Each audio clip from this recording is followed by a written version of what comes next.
Hello my whitey family, welcome back to our YouTube channel मदी होपशल में आप सभी लोगों का स्वागत है।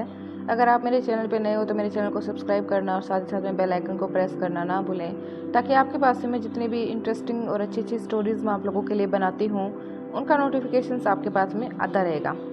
और थैंक यू सो मच, आप लोग मुझे इतना सपोर्ट करते हो और मेरा ऐसे ही सपोर्ट करते रहिएगा। तो चलिए आज की कहानी को शुरू करते हैं। आज की कहानी होने वाली है कि हम अपनी वैल्यू को कैसे बढ़ाएं। एक बार एक लड़का होता है और वह अपने पिताजी से जाकर के कहता है कि पिताजी, मुझे बताइए कि मैं अपनी लाइफ में अपनी वैल्यू को कैसे बढ़ाऊं। पिताजी समझदार होते हैं, थोड़े सा मुस्कुराते हैं और कहते हैं कि चलो ठीक है, मैं तुम्हें एक काम देता हूँ। जब वो काम तुम पूरा कर लोगे तो तुम अपने आप समझ जाओगे कि तुम अपनी लाइफ की वैल्यू कैसे बढ़ा सकते हो। इसके बाद लड़का खुश हो जाता है और पूछता है कि कैसे पिताजी, आप मुझे जल्दी से वो काम दीजिए, मैं अभी वो काम करना चाहता हूँ।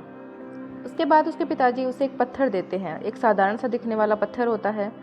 वह उससे कहते हैं कि तुम इसे बाजार में लेकर के जाओ और जब कोई पूछे तो कुछ मत कहना और अपनी 2 उंगलियां ऊपर कर देना। उसके बाद में वो लड़का वैसा ही करता है, बाजार जाता है पत्थर को लेकर और अपने हाथों में पत्थर रख लेता है। उसके बाद एक औरत आती है वहाँ पर और वह औरत उससे कहती है कि बेटा, ये पत्थर कितने का है। लड़का कुछ नहीं कहता, उसे पिताजी की बात याद होती है। लड़का अपनी 2 उंगलियों को ऊपर कर देता है। ऊपर करने के बाद में वह औरत कहती है कि अच्छा, 200 रुपये का है, चलो ठीक है, मुझे ये पत्थर पसंद आया है और मैं तुम्हें इसके 200 रुपये देने को तैयार हूँ। लड़का उसे बेच देता है और घर आता है। घर आने के बाद वह पिताजी से कहता है कि पिताजी, क्या वो साधारण सा दिखने वाला पत्थर 200 रुपये का था। इसके बाद पिताजी थोड़ा मुस्कुराते हैं, फिर वैसे ही दिखने वाला पत्थर लड़के को देते हैं। कहते हैं कि इस पत्थर को ले जाओ तुम म्यूजियम में और जाकर के खड़े हो जाना और कोई पूछे तो बोलना मत और 2 उंगलियां ऊपर कर देना।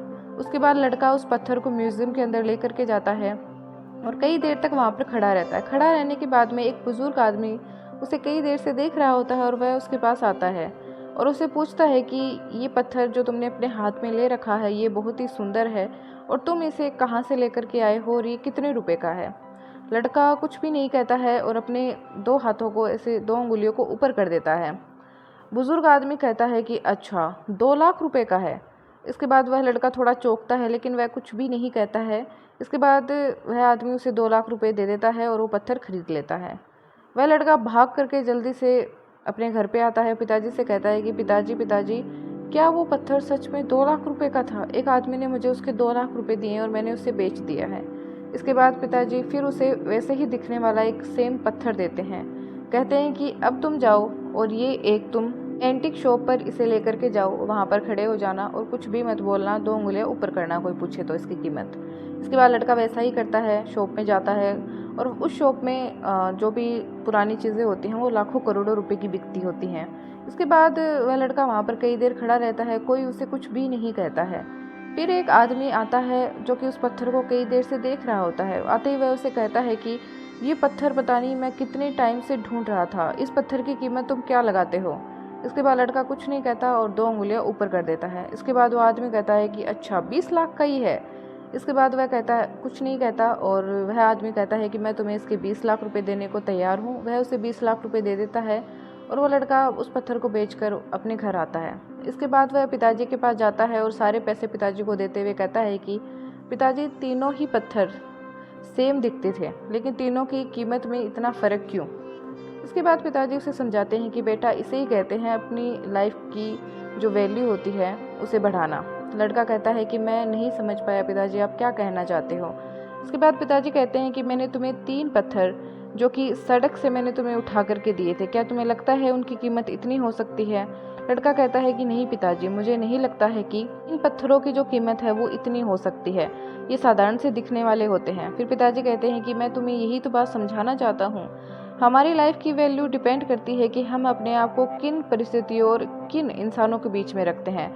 अगर तुम अपने आप को ऐसे इंसानों के बीच में रखते हो जिन्हें तुम्हारी ज़रूरत है और जो तुम्हारी इज्जत करते हैं, तो तुम्हारी लाइफ की वैल्यू अपने आप बढ़ जाएगी। या फिर तुम अपने आप को ऐसे इंसानों के बीच में रखते हो जिन्हें तुम्हारी कोई भी ज़रूरत नहीं है, तो तुम्हारी जो वैल्यू होती है वो घट जाएगी। सो माई वाइटी फैमिली, इस कहानी से हमें यही शिक्षा मिलती है कि अगर आपको अपने लाइफ की वैल्यू बढ़ानी है तो अपने आप को ऐसे इंसानों के बीच में और ऐसी परिस्थिति यानी कि ऐसी सिचुएशंस के बीच में रखना होगा जहाँ पर वाकई आपकी ज़रूरत होती है और जो वाकई आपकी इज्जत करते हैं। अगर आप ऐसा करते हैं तो आपकी लाइफ की वैल्यू बढ़ती है। और जो लोग आपका तिरस्कार करते हैं, आपका सपोर्ट नहीं करते हैं, हर टाइम आपको बुली करते हैं, उन लोगों से हमेशा दूर रहना चाहिए। अगर आप उनके साथ रहते हो तो आप अपनी लाइफ की वैल्यू को खुद ही गिरा देते हो, क्योंकि ऐसे इंसान आपकी वैल्यू कभी कर ही नहीं सकते हैं।